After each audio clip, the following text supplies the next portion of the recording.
I think the probability of the government being involved relatively soon is incredibly high. This is going to become an issue that is going to define political identity in a lot of ways. When you mess with people's money, livelihood, and frankly, the optimism they have for the future, the government is not going to have a choice but to provide solutions.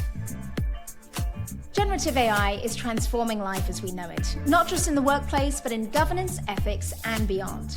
Here at the AI Lab, we're dissecting all of it to help you make sense of it. I'm Melissa Matani, your host of this episode, and today we're diving into a very important topic when it comes to AI.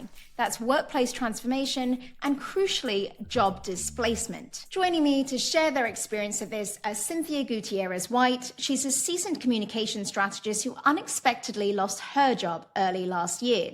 She went on to write a book called Redefined, helping people position themselves in this new AI era. Also joining me today is Ryan Kurt. He's the founder and CEO of the AI Lab. Thank you both for being with us. When we think about workplace transformation, you don't have to go far to see headlines about how companies are making cuts because of AI. Cynthia, I'd like to start with you. You wrote a LinkedIn post recently that said AI is not replacing jobs, it's rewriting them. Can you explain to me a little bit what you mean about this? Absolutely. So that post was actually based on Anthropic's economic report that came out a very short time ago. And it was very clear. I think one of the top line messages from that report is that AI is not necessarily replacing jobs entirely at this moment. What we're seeing is that it is replacing tasks. So if you look at your job, it is truly a compilation of smaller tasks.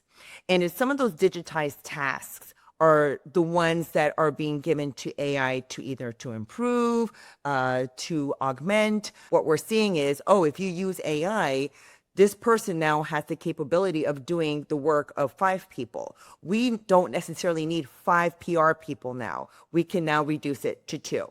So the job is not being eliminated, it's being compressed. Ryan, you've long said that AI is a tool, humans are the point, and that this technology should expand your workforce's capability and companies should be adopting AI responsibly. How do you advise executives to adopt AI in a responsible fashion? I think to Cynthia's point, if you look at any group of knowledge workers, it's likely a meaningful portion will be disrupted in some way.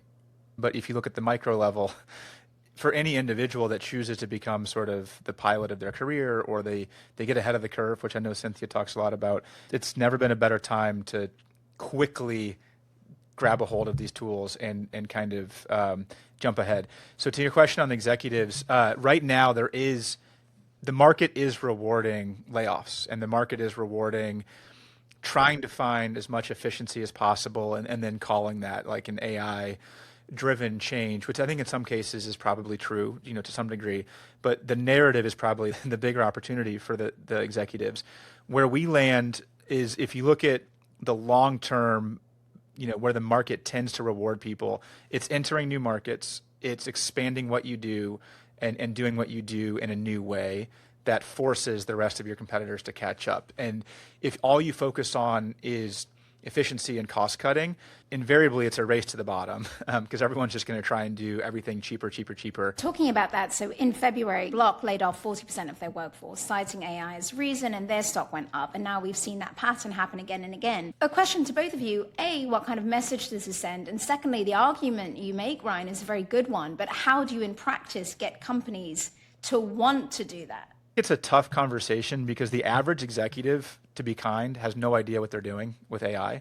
To be kind, no idea. That's not to say that they are unique in that way. I mean, the average worker has no idea what they're doing. The average parent has no idea what they're doing. So I think because of that, to try and have like a logical, strategic conversation about where the puck is going and looking around a corner, most executives are either, I wouldn't say panicked, but it's all coming at them so fast that it's hard to really think strategically at all about this. But where we really, really try and lean is let's actually show them how they can do more with more, even on a small scale.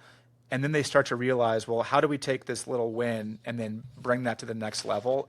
Totally, but I also want to just point out that, a lot of these companies are saying they're making cuts due to AI when that's just a smokescreen. It's not actually true. So that's just an important point to bring up. But yeah, Cynthia, I'd love to hear your take.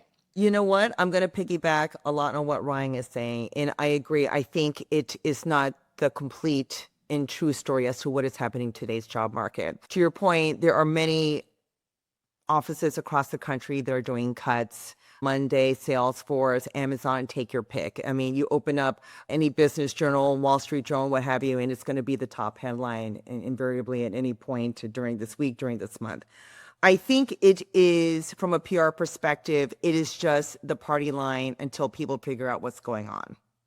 I honestly believe that the rate that AI has been developed does not leave much time for businesses or societies to adapt. And the quickest way to get more bang for your buck and to show ROI on your investment on any form of technology is to reduce the headcount. Well, let's dive in a little deeper and talk about the real human angle, because yes, you read these headlines. I mentioned Block laying off 40% of its staff, but behind that number is a person. These are all people that are losing their jobs. You lost your job, Cynthia, after 20 years of being on TV, of, being in healthcare and disaster relief.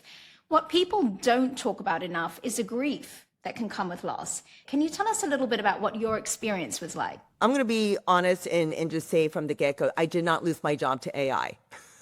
I lost my job as a result of an acquisition. The company that I worked for, which was primarily disaster and emergency management, was bought by a bigger company, and they had to reduce the headcount. But to your point, after doing something for so long and pivoting, along the way, it is very hard not to feel a sense of loss, because we do put so much emphasis on our job titles, the roles that we do, the work that we do with our identity.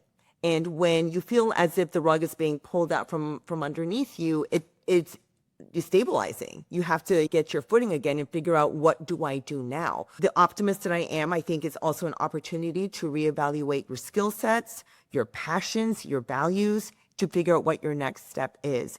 But it is loss. There is a sense of grief. If someone who is listening to this, who are, they're in this position, do take a moment to realize that you are grieving something, but let those emotions wash over you. Feel those emotions. Don't push them away. And with a sense of clarity, try to move forward. And that led you to write your book, Redefined, which positions workers, in this next era. When you talk about reskilling, Ryan, you've made reskilling a core pillar of what the AI Lab does. For people who aren't as familiar with the lab, just explain what kind of tools you do have on offer. It's interesting because I don't think I've told you this, Melissa, but the AI Lab was founded when I got laid off. So Salesforce let me go twice. They hired me back twice. But the constraint that being laid off put on me and my family, it was more or less like a byproduct of, I'm just going to start this company because I don't want anybody to ever lay me off again. So a lot of what I've heard Cynthia talk about, it actually applies to me, because I was not a victim of AI either, but I was forced to rapidly develop my own skills, fill in my own gaps, because I couldn't see myself going back to work for a company and get laid off for a third time.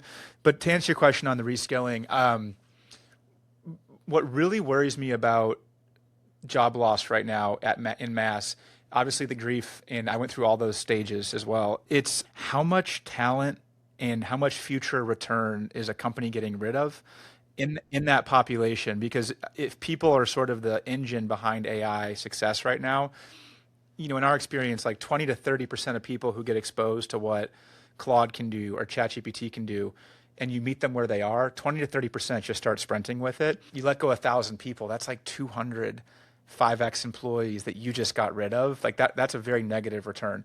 The reskilling, I think, has multiple stages. I think we're only good at one of them right now, which is, how do you just expose somebody to what their role could look like? More or less, we help them fire their old self and say, what does your role look like plus AI? And if you just show them a use case and how to get there, the next step is they just pick it up themselves, and that compounding return is very, very quickly occurring. A candid question for both of you. I've also lost my job, and you have to reskill. But when we talk about, losing your job being an opportunity to reskill, of course it is, regardless of how you lost your job. But is there a risk that by framing job displacement as an opportunity for personal growth, that we kind of let companies off the hook for the human cost of their decisions? I think the optimism of this may be an opportunity for whatever it may be, my next adventure, my next chapter, in some ways may be a survival mechanism. I agree with you saying that in a way it may be giving the companies the go ahead, the green light, let's get them off the hook. No. Once you're laid off, what are your options? Either you have to reassess what you do. What are your skill sets? What does your experience show? What's it that you want to do? And pivot so that you can remain marketable or embark on something completely different that you've been putting off, but now you have these new tools, whether it's AI or whatnot, to move forward and to explore those things. I think it may be even, like I said, like survival mechanism in the sense of, okay, what are my options? Great direct question, Melissa, and I agree with everything Cynthia said. I think the thing I would add to it is, if we talk about the average executive doesn't really have any idea what to do, if you go to the government level, even less so. And so what I keep coming back to is the incentives of the typical worker are so aligned with executives. It's just being painted as this us versus them type thing. And if we really believe that doing more with more is the way that the market's going to reward companies in the future, and the average company right now is being rewarded by cutting, I feel like it's much better for everybody. I'm not necessarily an interventionist, but if the government were to create incentives to say, don't get rid of your people, reskill your people, and if you do decide to get rid of your people, create an off-ramp where self-select. Let's just say we have to get rid of 1,000 people. Let those 1,000 people raise their hand, which, by the way, those are the 1,000 people you should probably pay like way more, because they're probably the entrepreneurial spirits that will take your company forward. If we reward staying and you maybe even lighten some of the risks around governance and give companies the playbook to say, look, we think these tools are secure. We think that they're safe as long as you use these versions. Go sprint as fast as you can, but train your people. Don't get rid of anybody. We think long term, the economic value of that is going to be huge. There's not a lot of incentive right now to train your people as far as how the market's rewarding you, and that's sad. It's a really important conversation to have, because obviously we're seeing so many people laid off that there really is kind of a crisis here. I do want to talk about some solutions in a bit, but another topic I want to talk about is people who are applying for jobs, entry-level jobs. Ryan, you've written LinkedIn posts about the entry-level job crisis, because if AI is now automating the grunt work that then used to train the next generation of senior leaders, who builds those senior leaders in 10 years? And what does this mean? What does AI now mean for 22-year-olds trying to get their first job? I think in any economy, we can all have, the fuzzy feelings of what we think everybody should do, but the market's going to reward what the market's going to reward. And the average 22, 23-year-old coming out of college, it should be automated, because they don't have anything to add, really, because they don't have that experience. And I say that with a ton of empathy. Where I fall on this topic, and we work with a lot of universities, is if you're in school right now or you're entering the job force, you need a mentor. Go work for free for the best person you can find in your field and have them show you what the job actually is. Because if you enter the job force with no prior knowledge of the role except for what you were taught in school, and you know how to use AI, you're just pushing a button that you could just automatically push with an AI agent that you don't even really understand why you're pushing it. But if you learn from somebody and it's an apprenticeship type situation, that's knowledge that's going to leave the market. Like when you start to see retirees in the next decade that understand their craft better than anybody, and that knowledge has not been passed down, put into an AI agent, or put into the head of a young person, there's no way to recapture that as a human workforce. I just think that this is like an urgent crisis, frankly. We're just pumping people into the job market that don't have enough differentiated skills because they haven't gone through what we all went through when we started, which is like the shittiest job ever. But then you work your way up. That shittiest job ever no longer needs to exist. And so I just get really worried. I completely agree. And there is no systemic solution because one does not exist, unfortunately, at this moment. Because again, today's technology is moving in such a rapid pace that society and business has not had a moment to take a breather and to assess and to adapt. I have had several opportunities to address college students and soon to be college graduates, and they feel it. They feel the pressure. They feel the lack of opportunity. Any digitized white collar job, the first couple years of people working there is doing the grunt work. It's reading through case briefs and writing reports. It's writing analysis. It's, doing the research and doing the first draft on a press release. You can do that now with the push of a button.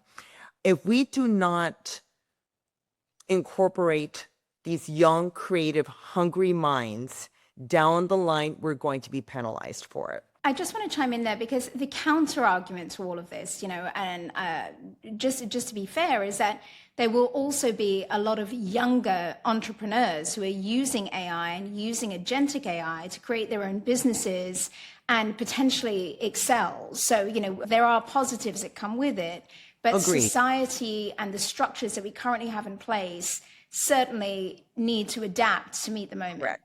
Absolutely. They're not equipped right now to handle what is happening at this moment. And I think the young professionals that are going to be more likely to be your entrepreneurs, these are the ones with the creative spirit. These are the ones that you want to have on your team. And they're doing it, again, out of survival mode. Look, if there isn't a company or a structure or infrastructure that is ready for me and my talents and my time, guess what? I'm going to create my own. And these are the candidates that, if I were a C-level executive, these are the candidates I would love to have on my roster. Yeah, Melissa, your point's well taken. From a equal opportunity, or maybe more, not necessarily equal, but it's just more democratized opportunity. I think it's going to expand the pool of people who can kind of rise up, take control, and even as a very young person, there's going to be a lot more of that. But the typical worker has been given this bargain from society, which is you go to school, you pick a trade, you do the best you can, you work hard, you might switch jobs, but you get that middle class type life. And I think this is where the human values are not being codified into the system, because we do value passing down knowledge to other people. Like whether you're a parent or a manager or a leader, no one wakes up saying I get a lot of personal fulfillment from teaching an AI agent how to do my job. Like that, I just can't see that ever being a thing at the level that we think of it. And so if that type of knowledge transfer is really important to us, then we need to make sure that that's reflected in how we operate with AI, because the number one way a junior person learns AI is the AI teaches them. And so the value structure that we're imparting upon them is, and I love Dario Amodeo, but it's what's Dario's perspective on how a 23-year-old should be taught? That's the way they're learning. It's not the one-to-one, one-to-one, one-to-one. It's a one-to-many type dynamic. And it just puts us in a spot where we have to put a lot of faith into Sam Altman and Dario Amodeo, and these are fallible people, some more than others. If Dario Amodeo or Sam Altman are listening, we would love to hear from you, because what do you think 23-year-olds should be doing? It's a really important topic. And this is very worrying for parents too. What do you advise your child? I am just going to pivot slightly, because we've talked about people losing their jobs, but AI is also causing a barrier to people who are applying for jobs, because now you are screened by AI agents. And Cynthia, you've had experience of this. Can you just tell us a little bit about what you experienced and potentially what you would advise? Absolutely. So in a previous conversation, we talked about how we first encountered AI. And for me and many others, it was in November of 2022. And then it was after I lost my job, when I was trying to find my next milestone, my next, job in my career. And after 3 months of applying to just scores and scores of places and only hearing one callback, it really forced me to take a really hard stop and to reassess and to pivot. And what I found out in that moment was that AI, when it comes to applying to jobs, was not my friend, because I didn't understand it. I didn't understand the job market and all the different dynamics that were happening all at the same time, impacting not only me, But to your point, all the many people that lost their jobs, again, either due to economic volatility, but all the federal policies such as DOGE, and now what we're seeing now as a result of automation and augmentation. I realized head on after talking to my husband, because I was at my wit's end, not knowing what was happening, because I was following the playbook. Very much like what Ryan said, you go to school, you have your resume, you go to a job board or through someone or a friend or whatever, you apply.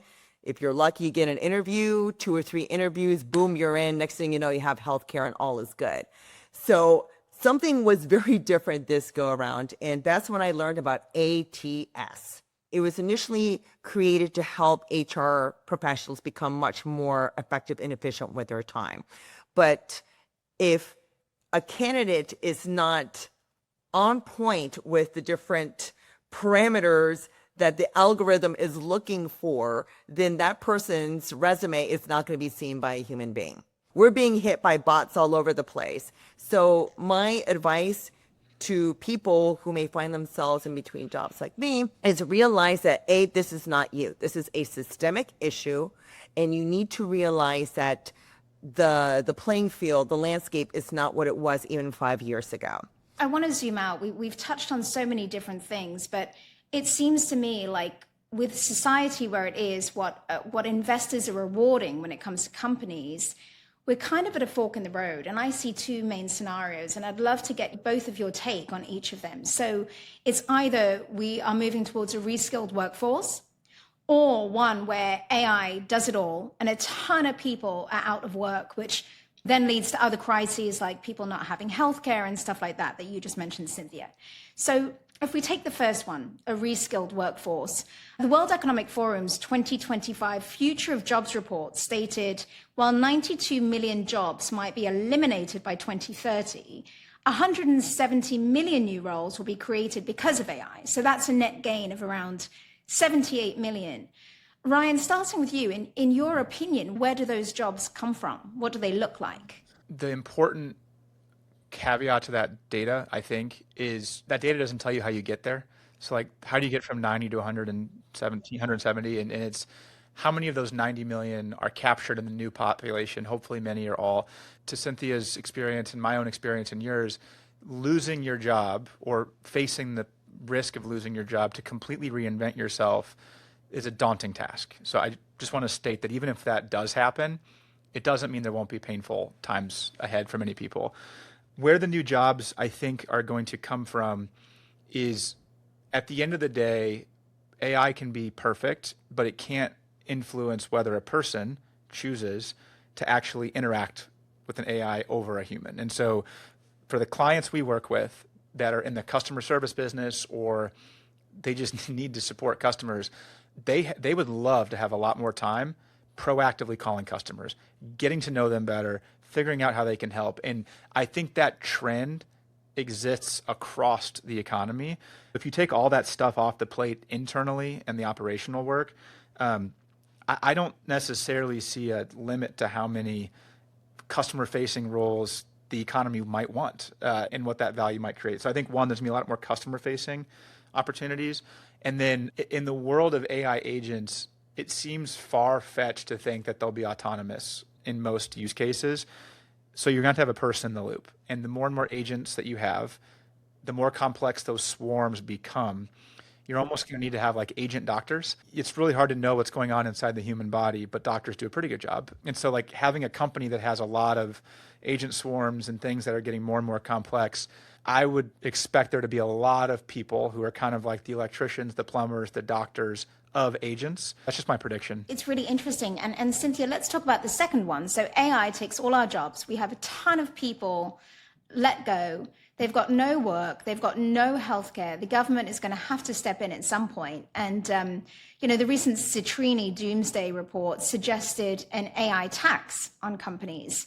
What's your thought on an AI tax? And if not, what's another solution? I've read about this AI tax, and it really brings about a lot of philosophical questions. We create the code, we get all of the global knowledge, no copyrights, then we're going to charge people to use it and be taxed. This brings about a lot of ethical questions. And I think at this point, anyone who has an opinion about this, I think is mostly speculation than anything else. Not looking at that doomsday scenario, I think we need to take responsibility for ourselves. There's no cavalry coming, at least not now. The people in Capitol Hill, they are busy fighting different battles, literally and figuratively. They are distracted and working on other things. So at this point, I think it's up to ourselves and up to the companies that we work for to step in the right direction in safeguarding ourselves so that we do not come to this point, to this fork in the road. It's easier for us to look at the younger generations. Like, for example, I have a 21-year-old and a 12-year-old. The 12-year-old, we're telling him, you need to learn how to use handwriting, but we're also telling you need to talk to a bot. You need to learn how to use it effectively because this is going to be a tool and a partner of yours in the future. For the 21-year-old, she is banking on going to med school. So we tell her AI is already there. They're going to be helping with diagnostics. It's going to be better than any human doctor. So for the younger generations, I would say definitely lean into roles and responsibilities that are not digitized, the ones that require you to use judgment and relationships in that human touch, that bedside manner. And I think you will be fine. It's great advice. Ryan, I would love to get your take on the AI tax and also just more from a government level. What kind of solutions do you think the government should be implementing?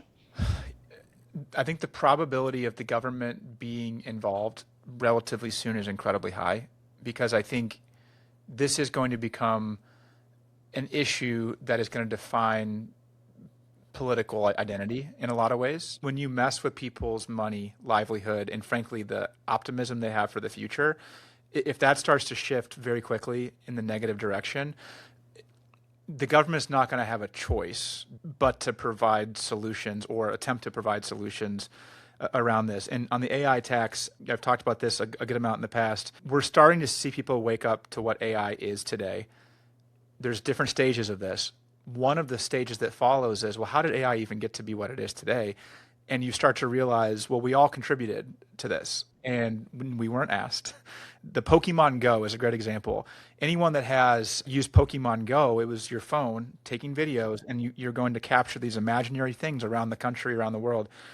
Fun little game, right? Well, that's probably now worth hundreds of billions of dollars, that data set, to train a world model that none of those users, if you go back to the user agreement, I'm sure no one said, of course I'll train the next version of the AI robots that are going to come, deliver food and drive our taxis. And it's like, that was never part of the deal.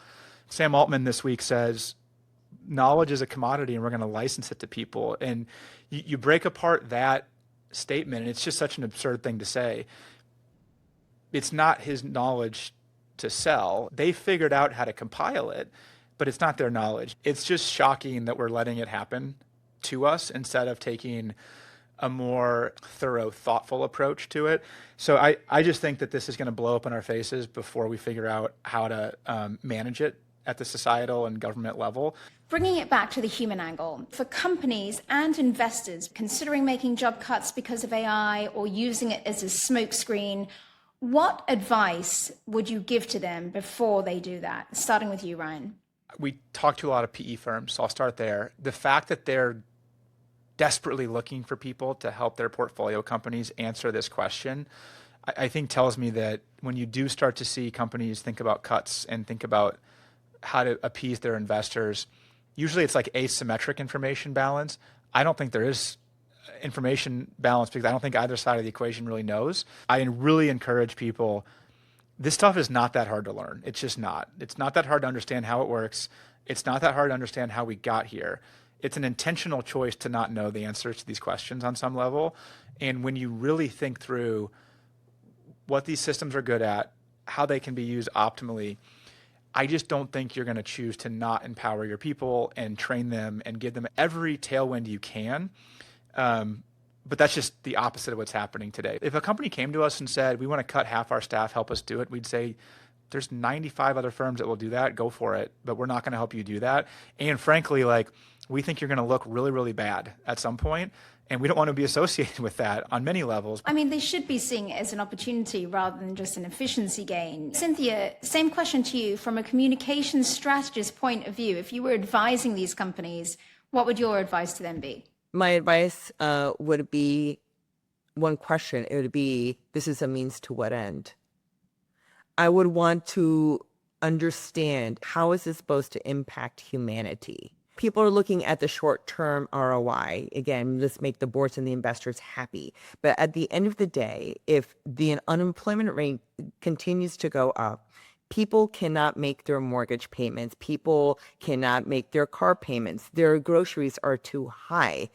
Ask yourself, how can you sleep at night knowing that people are going through such hardships? It's something lawmakers do need to take seriously. Okay, last thing. I need one piece of advice from both of you for people who have just been laid off. What's one piece of advice you would give them, both of you?